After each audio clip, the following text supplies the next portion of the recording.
Good day to you, my fellow endoskeletons. I'm Kenetor and welcome back for another Starbase progress report. We're on week 22 of 2021, and if you're new here, I bring you the latest news and updates of everything Starbase every Monday. So make sure you subscribe and hit the bell so you never miss out. Plus it really helps out the channel. Now let's get to it. The countdown to early access continues with just 10 days to go until launch of Starbase Early Access. That means it's next week. Last week we only saw a hotfix in closed alpha, so hopefully we'll get a bigger final closed alpha patch this week. This may coincide with a potential big invite wave because, according to Larry, we are gonna get one to do a massive test before early access. It will be pointless to do this next week as there will be such little time left to test or implement any changes, so in my opinion we should expect that this week. My next Larry quote is basically on what to expect for launch day, with Larry joking, according to everyone on Discord, the current expectation is the servers will burn, players' computers will burn, the devs will go dark, and somehow even Discord servers will burn. But on a more serious note, he says that he has no doubt that there is going to be a lot of issues at launch, and a lot of people otherwise unhappy with the game. It's going to be a rough few months for sure. Starbase will indeed have it tough. It's almost a rite of passage that MMO launches come hand in hand with a multitude of issues. It's completely unavoidable, and there's no such thing as a perfect launch. On top of this, Starbase will be an early access title, which means the game isn't finished by a long shot, and you need to understand what you're buying into. That being said, Larry gives it an 8 out of 10 on how happy he is about the upcoming launch,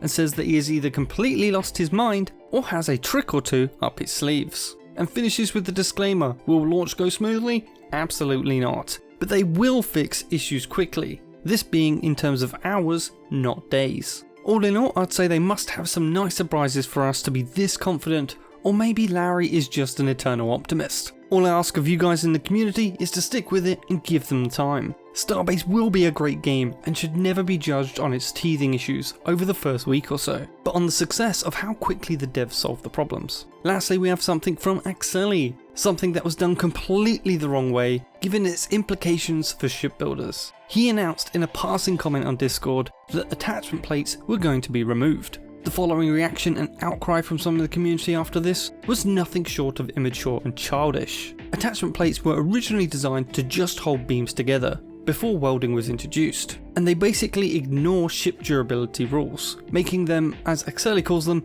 magic pieces of metal. Since welding was introduced, these have primarily been used to hold together framework that currently cannot be welded due to gaps, or to hold plates and other components together. Obviously something so broken can't stay in the game. Many people have asked for them to stay and just be nerfed instead, but I believe that even then they will be useless as they will no longer hold stuff in place any better than a small piece of platework. So we are left with the short-term impact of less variety of ships for those that don't want to design around the issue, for which the short-sighted in the community have erroneously complained the devs just want box ships. Yet there are ships that disprove this already that are not even close to being a box and don't use attachment plates. In the long term, however, we get a much more stable game, less prone to exploits, with a more solid foundation for the devs to expand ship tech to maybe one day include either more beam sizes or even a variable length beam which can fill some of these gaps as an example. As with all things though, this takes time. Time right now that is better spent on gameplay features, and that's the cold hard truth of the matter.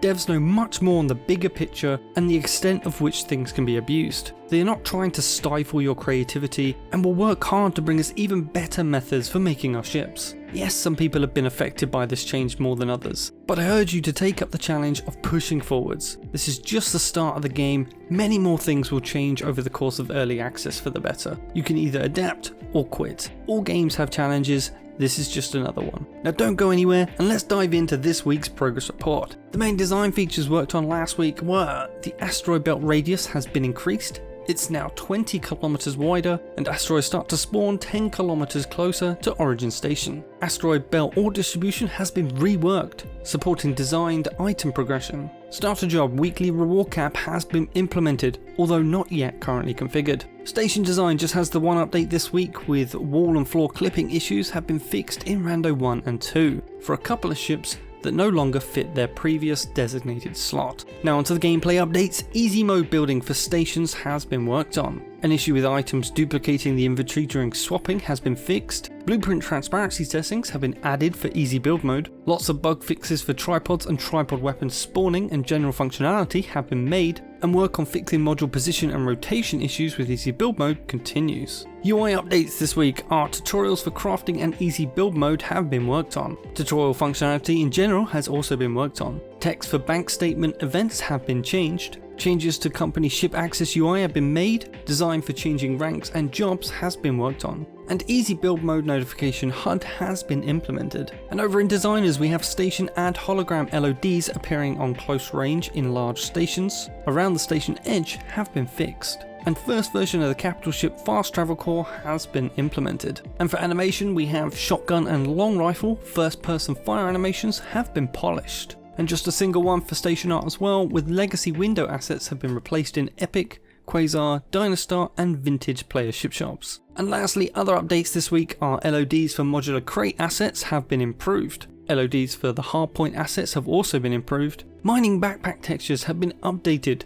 Proper colours implemented for all mining backpack assets. The following solar panel assets have been created.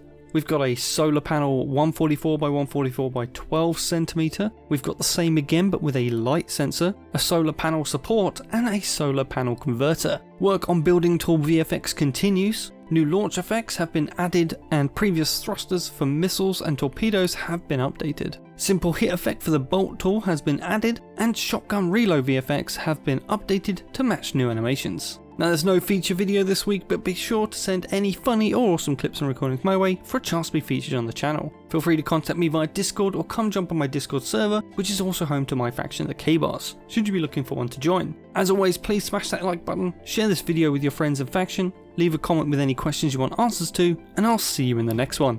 Kenetor, out.